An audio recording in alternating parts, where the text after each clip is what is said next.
negeri. Eh, oke, halo Sobat Suara Negeri. Jadi selamat datang di episode terbaru podcast kita Mata Rakyat.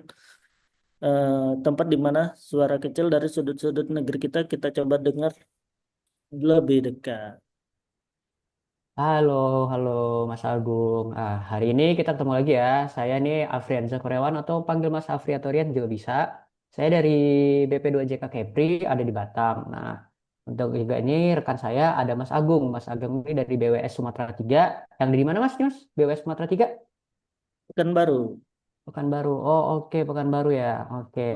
Kali ini Oke. kita akan membahas topik menarik nih Mas Agung. Seputar rencana Oh, aksi atau reaksi aksi bela negara untuk ASN. oke. Nah, jadi kan kemarin Mbak Ajeng sama Mbak Afifa ini pembawa acara kita. Sekarang kita ceng gitu. Kita ceng, jadi ini topik kita ini bela negara. Jadi hari ini Mbak Afifa sama Mbak Ajeng kita yang tanyain gitu.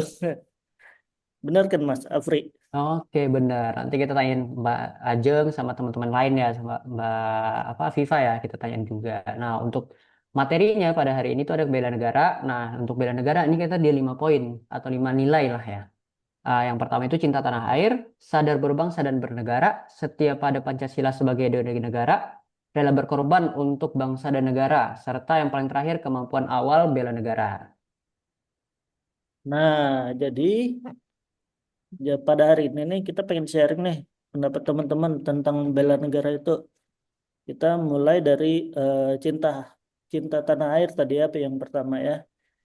Jadi kan kalau cinta tanah air itu mengenal dan mencintai tanah air agar selalu waspada dan siap membela tanah air gitu. Tanah air kita Indonesia mau dari ancaman, tantangan, hambatan, serta gangguan-gangguan yang dapat membahayakan kelangsungan hidup bangsa dan negara kita ini gitu. Mungkin eh, boleh sharing ini dari Mas Adit.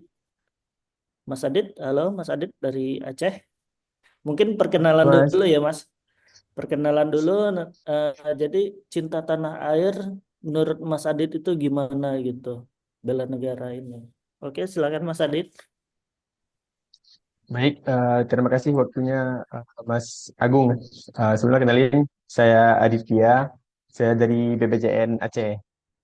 Nah, terima kasih kesempatannya untuk saya berbagi pengalaman sebenarnya Mas ya, tentang bagaimana sih uh, hal yang saya pahami tentang pengertian cinta tanah air. Nah, jadi menurut saya cinta tanah air itu bukan sekedar slogan atau nyanyian semangat upacara Mas ya. Jadi cinta tanah air itu ibaratnya adalah rasa bangga dan rasa memiliki serta tanggung jawab kita terhadap negara kita. Jadi ia tuh tumbuh karena kesadaran karena kita adalah bagian negaranya. Nah, mengapa cinta tanah air itu termasuk eh, ke dalam bela negara? Menurut saya dalam konteks bela negara cinta tanah air itu menjadi salah satu fondasi utama ya. Soalnya karena tanpa rasa cinta, gimana seseorang tuh nggak akan peduli tentang negaranya, apa negara terancam atau berkembang atau tertinggal. Kalau nggak ada cinta kan nggak mungkin peduli. Jadi dengan cinta tanah air seseorang rela berkorban tenaga, pikiran, bahkan waktu demi menjaga keutuhan dan martabat negaranya. Nah, kemudian implementasinya itu bagaimana? Apakah implementasi itu harus cinta seperti apa gitu? Haruskah kita mengangkat senjata gitu? Nah, jadi implementasinya itu eh, tidak harus seperti itu ya. Dia bisa dalam berbagai bentuk. Misalnya nih, sebagai seorang pelajar, bisa dengan belajar sungguh-sungguh dan berprestasi agar kelak bisa berkontribusi bagi negara. Atau kita nih sebagai ASN, kita tuh implementasinya melayani masyarakat dengan jujur dan tulus serta profesional. Nah, begitu Mas, menurut saya Mas. Mantap sekali Oke, dari Mas menarik, Adit menarik, ya. menarik. Gitu. Mas, oke. Keren. Sorry nih Mas, saya ada pertanyaan nih Mas. Kalau dari saya kan kalau cinta tanah air itu kayak lebih kayak pernah saya ke suatu negara daerah lah ya. Salah satunya contoh kayak daerah baru aja Manado. Saya kelihat, Manado tuh indah ya. Kayak masa iya tanah seindah ini apa ya malah harus dikuasain sama investor asing lah untuk dikeruk dan segala macam lah. Jadi kayak mikir lagi kayak gimana kalau cinta tanah air itu kita manfaatin dengan sebaik mungkin, apa namanya, supaya jangan sampai diambil alih sama negara lain. Kalau saya sih, menurut saya gitu. Kalau Mas Adit nih, nilai pribadinya sendiri untuk cinta tanah air itu gimana, Mas? Kalau saya sih setuju sama Mas Afri. Karena sayang kan kita punya kekayaan alam tapi harus dibagi dengan orang luar. Eh, Sebaiknya memang kita harus belajar dulu bagaimana cara mengelolanya, kemudian kita kelola dan kita manfaatkan untuk eh, kemaslahatan masyarakat kita sendiri begitu. Sebaiknya sih memang harus dikelola sendiri sih Mas, kalau menurut saya Mas. Dari sendiri ya jatuhnya ya. Hmm, bagus, bagus. Oke, kalau begitu nih, kita ada juga karena terkait kita udah cinta sama tanah air, habis itu kita udah cinta, tapi apakah kita tidak sadar berbangsa dan bernegara? Mungkin ada salah satunya nih, kalau misalnya bersadar antara berbangsa dan bernegara itu adalah tingkah laku dan sikap kehidupan pribadi kita di masyarakat sehari-hari. Nah, kita pindah ke narasumber berikutnya nih ya. Kita coba ke Mbak Agnes.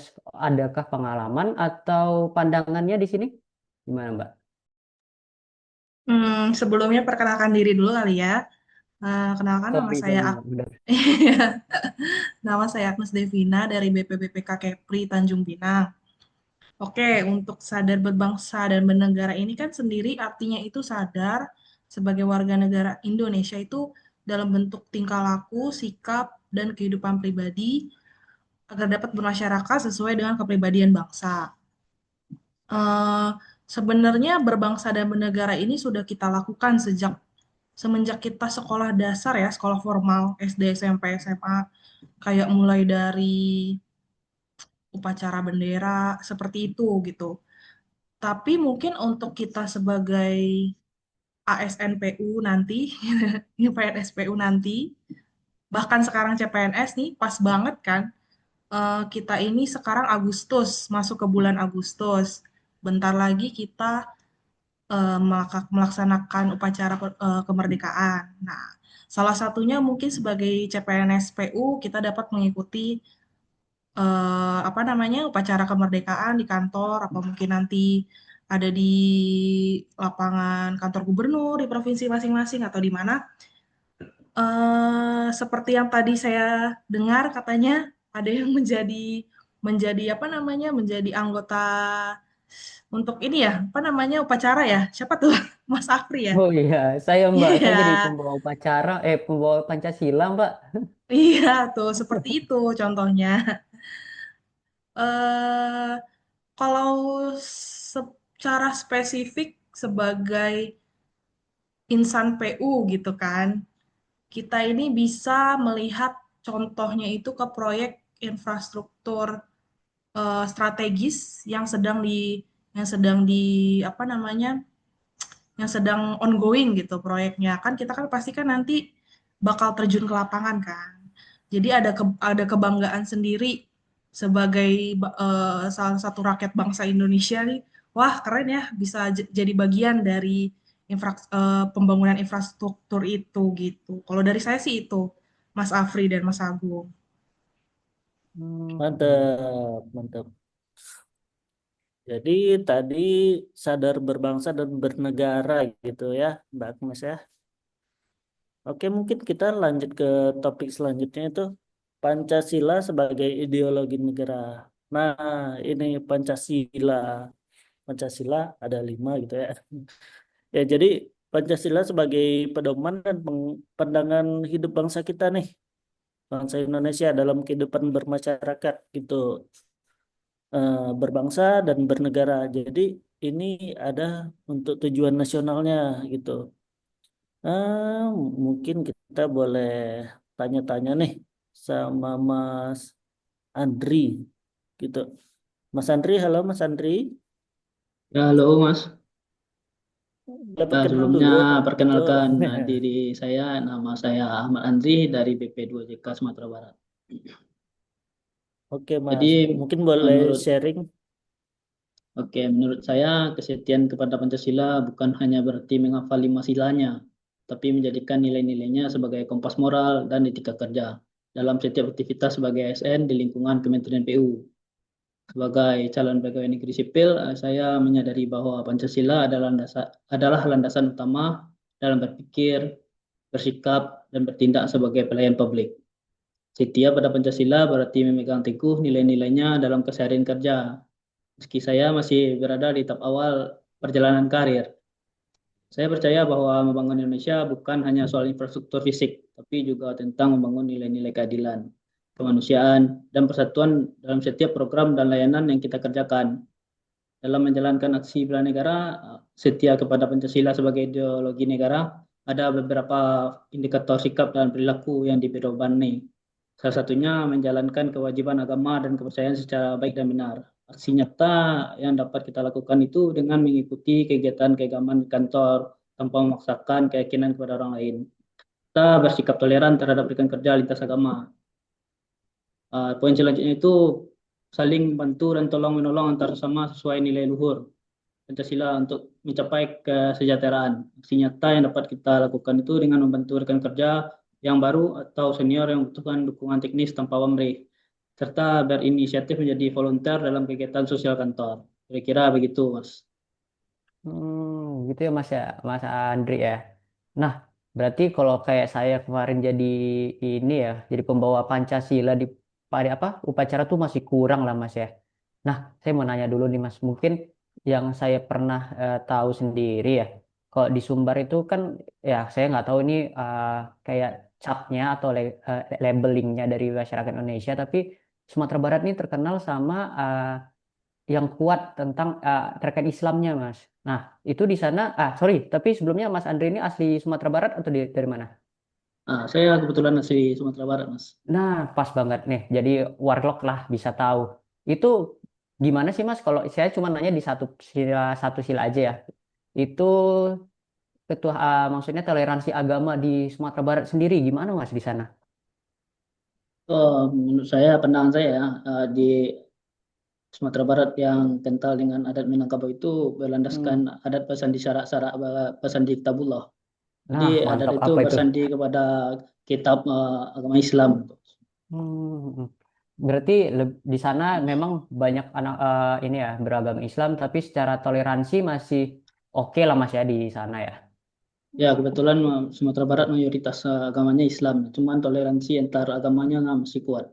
Iya, karena ya kita tahu sendiri ya, salah satu cara orang bisa nyelusup atau mempecah orang itu kan dari agama ya Mas ya.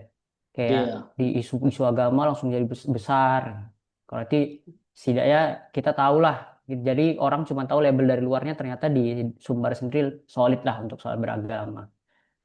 Untuk itu sendiri mungkin uh, bisa kita ini ya pada poin ketiga nih, poin ketiga rela sorry, bukan ketiga, keempat, rela berkorban berbangsa dan negara. Karena kadang-kadang ya orang itu nilai rela berkorban untuk bangsa dan negara ini itu lebih tinggi nih daripada Pancasila. Mungkin untuk rela berkorban untuk bangsa dan negara ini kita kita kita coba pindah ke narasumber lain ya, ke Mbak Afifah. Apa rela berkorban dan bangsa negara itu seberat itu Mbak? Atau ada pandangan lain, atau dari kehidupan kecil kita berkorban untuk bangsa itu ada malah kegiatannya. Oke, makasih Mas Afri. Sebelumnya perkenalkan dulu nih teman-teman, senang ya ketemu sama teman-teman lagi. Saya Afifah Salsabila dari BPJN Aceh. Ya, halo teman-teman. Nah, ini saya diberi pertanyaan menarik nih sama Mas Afri terkait dengan konteks rela berkorban. Karena memang di masyarakat kita yang kita lihat ya, orang-orang memahami kata berkorban itu, rela berkorban itu pasti sebagai sesuatu yang besar, yang dramatis, yang heroik gitu. Padahal kalau kita lihat lebih luas, rela berkorban yang dimaksud ini justru hadir dalam bentuk-bentuk yang sederhana, yang tapi aplikatif dan juga konsisten gitu dilakukan. Dan saya merasa rela berkorban ini jadi seperti kewajiban yang melekat pada diri kita sejak kita lahir dan menjadi warga negara Indonesia gitu, Mas. Jadi saya setuju sama Mbak Agnes tadi yang memaparkan bahwasannya nilai-nilai dari aksi bela negara ini sebenarnya sudah melekat dari diri kita, pada diri kita dan sudah kita lakukan sedari kecil gitu. Ada banyak contoh-contoh yang mungkin sudah teman-teman lakukan juga sampai teman-teman menjadi CASN saat ini gitu. Kalau bagi saya sendiri, rela berkorban itu berarti kita bisa meninggalkan kenyamanan pribadi, Mas. Nah, teman-teman, kita juga bisa mengenyampingkan ego kita sendiri, terus kita juga bisa hadir gitu untuk negara ini meski kita penuh keterbatasan di saat itu. Mungkin kalau misalnya selama prosesi pelatihan dasar ini ya, kita bisa lihat bagaimana teman-teman sangat kolaboratif, mau meluangkan waktunya, mengorbankan, ini termasuk konteks pengorbanan menurut saya, mengorbankan waktunya, meluangkan waktunya untuk mengerjakan tugas kelompok dulu nih, supaya tugasnya kita kelar. Kemudian baru kita lanjut dengan tugas masing-masing, dan itu sebetulnya bentuk dari kita menekan ego kita sendiri untuk kepentingan bersama. Jadi gitu Mas, kalau pendapat saya tentang rela berkorban. Oke, berarti sekecil kita menyingkirkan ego diri pribadi kita itu udah cukup, Mbak ya. Nah, Iya, Mas bener gitu banget cukup Mas. ya. Mm-mm. Nah, Mas Agung, kita kayaknya ada satu nilai lagi yang kurang. Nah, nilai apa tuh Mas kira-kira? Jadi untuk nilai yang kurang ini itu adalah kemampuan bela negara. Oke. Jadi kalau bela negara ini secara psikis atau mental itu memiliki sifat disiplin, ulet, menaati segala peraturan perundang-undangan yang berlaku. Ya seperti itu. Mungkin ini siapa nih yang belum di apa jadi narasumber kita? Kayaknya Bu Ajeng ya. Mungkin Bu Ajeng Iya, boleh benar Pak. sharing-sharing gitu. Perkenalan dulu. Ya, sebelumnya perkenalkan, nama saya Ajeng Hmm. Geneviani dari BWS Sumatera 4 Batam. Sebenarnya bela negara itu tuh semua kewajiban dan hak semua warga negara ya, termasuk kita jadi ASN kan. Benar banget kata Mas Agung, kalau jadi ASN, awal bela negara yang bisa lakukan adalah kayak disiplin, tepat waktu, datang ke kantor, melayani masyarakat, kalau ada pengaduan atau segala macam, kayak gitu Mas. Kalau di balai saya sendiri, jadi ASN, salah satunya kita punya layanan namanya PPID, Mas. PPID itu layanan pengelolaan informasi dan data. Nah, kalau di balai kita, cara kita melayani masyarakat itu dengan cara ada masyarakat yang datang, minta data ke kita dan kita memfasilitasi data tersebut. Biasanya sih data-data tersebut biasa yang minta itu kayak mahasiswa-mahasiswa yang mau penelitian, kayak gitu-gitu, Mas. Jadi kita melayani dengan sigap, dengan cepat kayak gitu, Mas. Terus kalau di kantor juga disiplin, taat sama peraturan kayak baju. Misalnya hari Senin pakai putih hitam, terus tepat waktu, absen, pulang, jangan pulang duluan, pulang tepat waktu, datang lebih awal, kayak gitu-gitu sih, Mas. Kalau yang bisa dilakuin ya selama jadi ASN. Oh, gini. Oke, terima Oke, kasih Bu bagus Ajeng. banget ini Mbak Ajeng Iya, ya. Mbak benar. Ajeng, Intinya Iya. ini kan Mbak Ajeng udah jangan telat. ini ya. Udah kenapa tuh Mas? Sorry Mas. Karena Oh, ya oke, lanjut ya. Nih, Mbak Ajeng, ini kan tadi Mbak udah ngasih contoh sehari-hari ya, contoh kecil lah, tapi istilahnya kita ya, lakuin terus. Kayak tadi apa disiplin, kita datang ke benar. kantor, apa lagi tuh Mbak tadi? Ada apa lagi tadi? Oh, masa melayani masyarakat, Mas. Di sini ada Melayani. loket Mm. PPID namanya. Nah, tuh Mbak Ajeng juga ya salah satunya mungkin melayani nanti ya, kalau kita Benar. udah jadi PNS atau ASN lah ya. Nah, kalau dari Ya. teman-teman, wujud aksinya di kantor untuk teman-teman ada nggak? Ini kita nggak usah pakai narasumber-narasumberan nih. Ini bisa siapa aja yang ngambil ngasih contoh. Kira-kira apa nih teman-teman?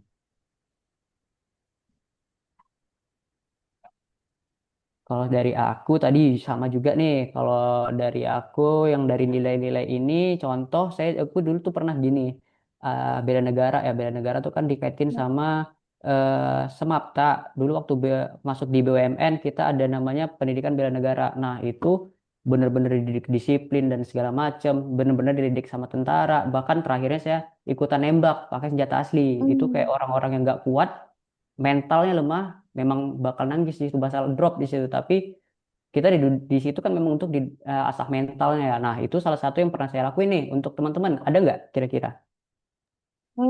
Kalau aku bener Mas, fisik itu penting banget buat bela negara nih. Kita persiapan kan ya buat bela negara. Kalau aku paling buat menjaga kesehatan, biar kita nggak ada izin-izin kan CPNS nggak ada izin dan cuti ya.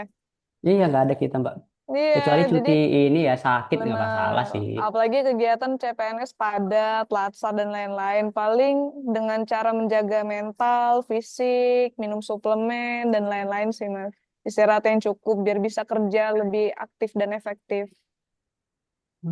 Dari Mbak Ajeng nih, kita coba apa Oke. mau kira-kira saya nyoba ya dari tetangga saya nih yang dari Tanjung Pinang. Mbak Agnes, ada nggak yang keseharian di kantor nih dari nilai 5 nih?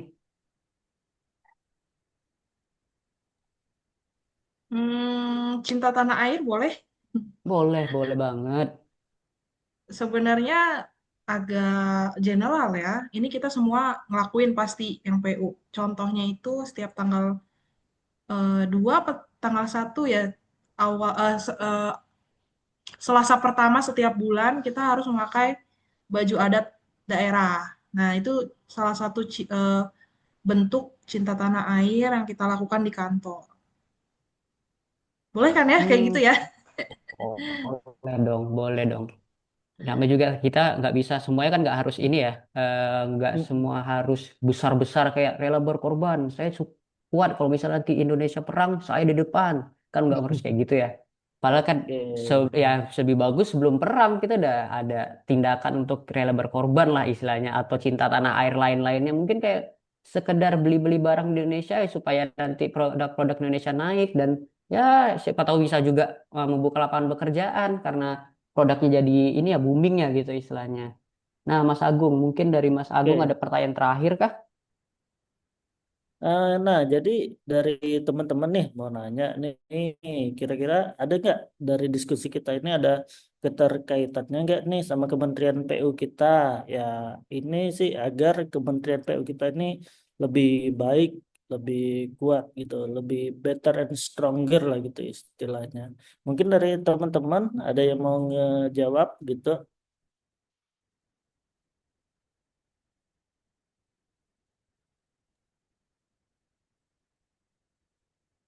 Gimana teman? Kalau misalnya nih, aku kasih satu pertanyaan nih, PU kan berhubungan sama konstruksi. Konstruksi itu berhubungan sama proyek. Kalau misalnya proyek itu ada apa aja sih di belakangnya? Kayak misalnya proyek tuh bisa berhasil dan bagus itu kalau kita menerapkan nilai-nilai ini nih gimana nih gitu. Menurut dari Mas Mbak-Mbak sekalian nih.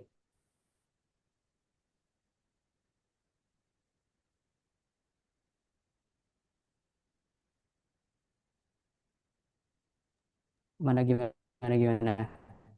Mas Andri, Mas Mungkin ada, Andri. tuh Ya, Mas saya Andri. mau menambahkan berdasarkan poin saya tadi tentang setia kepada Pancasila sebagai ideologi negara, refleksi saya sebagai CPNS terhadap what we can do to make PU better and stronger.